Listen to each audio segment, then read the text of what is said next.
What happens when a company's performance is so good that a skeptical Wall Street analyst literally says it's on a different planet? Today, I'm going to show you how a bear's own words created one of the most compelling bull cases for Palantir that you've ever heard. We're going to dive into this interview, focusing on his different planet analogy, his surprising admission about retail versus institutional investors, and the one question he asks that reveals he might be missing the entire point of the AI revolution.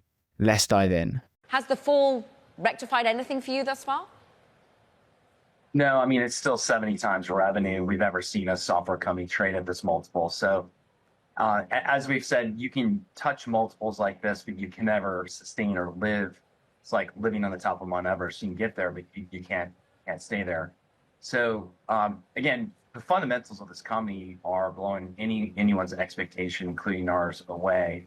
For them to put up a rule of 90, which is top line and bottom line margin combined equaling 90, is unheard of. So they are effectively on a different planet as it relates to their fundamentals, but the valuation is there as well. He is absolutely right. Let's start there. A company delivering a rule of 90 performance when the gold standard is 40 is, by definition, on a different planet. He says their fundamentals are blowing everyone's expectations away and that there's nothing else like it. That is an undisputed fact. But then the analyst immediately points to the valuation as a problem, comparing it to living on Mount Everest. But I feel like this is a bit of a classic analytical mistake. If you admit a company is operating on a different planet, then why would you be surprised to see it has a potentially rich valuation? His own analogy makes the perfect case against his valuation concerns. When you find a company that is fundamentally alien in its performance, you should expect its valuations to be a little bit alien too. He's basically identified a unicorn and is complaining that it has a horn. Quick plug, a lot of people think YouTube only works for influencers or people who want to be famous. The reality is, YouTube is one of the most effective ways to position your business as the go-to expert and generate qualified leads. If you're a business owner, click the link below and book a call with me to see how YouTube could work for making your business more money. So I think we've tried to separate the two and saying, the company is performing extremely well. We don't see anything like it in our coverage universe.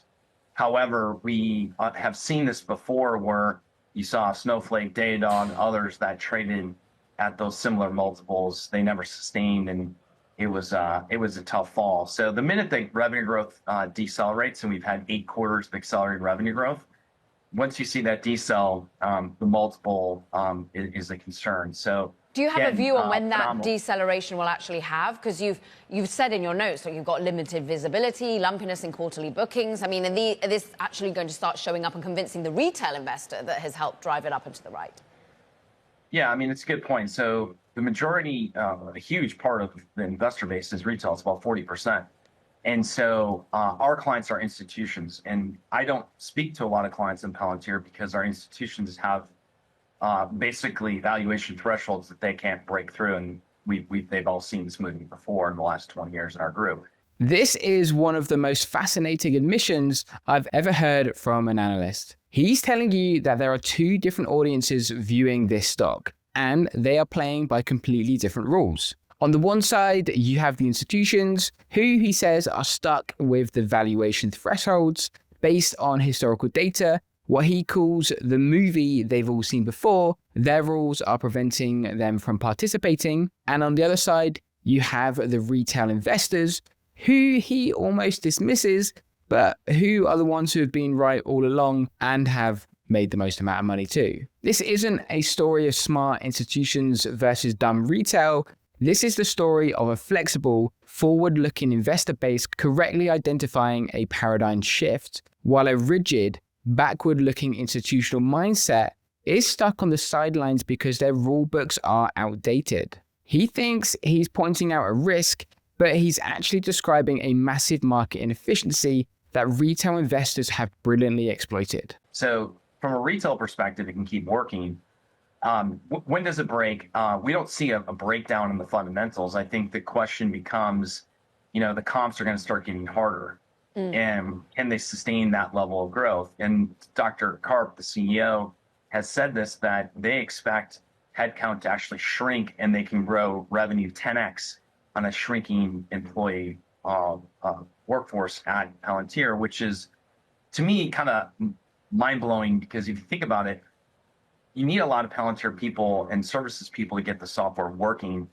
How does this happen? Does AI make the software work? There's a couple things that just, I think everyone's trying to make sense of. That's one comment, that how do you grow 10x with that tiny of a workforce? Yes, that is the entire point. This is the most revealing moment of the entire interview. After pages of analysis, he asks the one question that shows the fundamental blind spot in the skeptical case. He is covering an AI company, and he asks with genuine confusion if AI is the thing that can make the software easier to deploy at scale. The answer is a resounding yes. That is precisely what Palantir's artificial intelligence platform, AIP, is designed to do. It's AI building AI. It's AI accelerating the deployment of AI. Palantir is using its own revolutionary technology to scale its own business, which is why they can make mind-blowing claims about 10x growth with fewer employees. The analyst is looking at the effect, the incredible numbers, but he can't comprehend the cause because he's still underestimating the power of AI itself. And Brent, you've outlined the issues of employees, but there are upside risks that you also detail, like that they actually do faster than expected monetization, particularly of the AIP, or they do get sustained commercial momentum. How long can the market remain irrational and others remain solvent?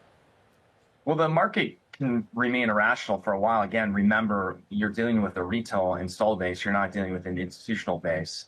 So as big in the stock. So I'd just say that this could continue to go on. And this is the area that we've been wrong, which is the magnitude of and the duration of how long it would sustain. I mean, if you take the next closest multiple in software, and this is close to 70 times, it's Cloudflare at 20, 25 times. Yes. And then it falls off a cliff from there in terms of the multiples across our coverage.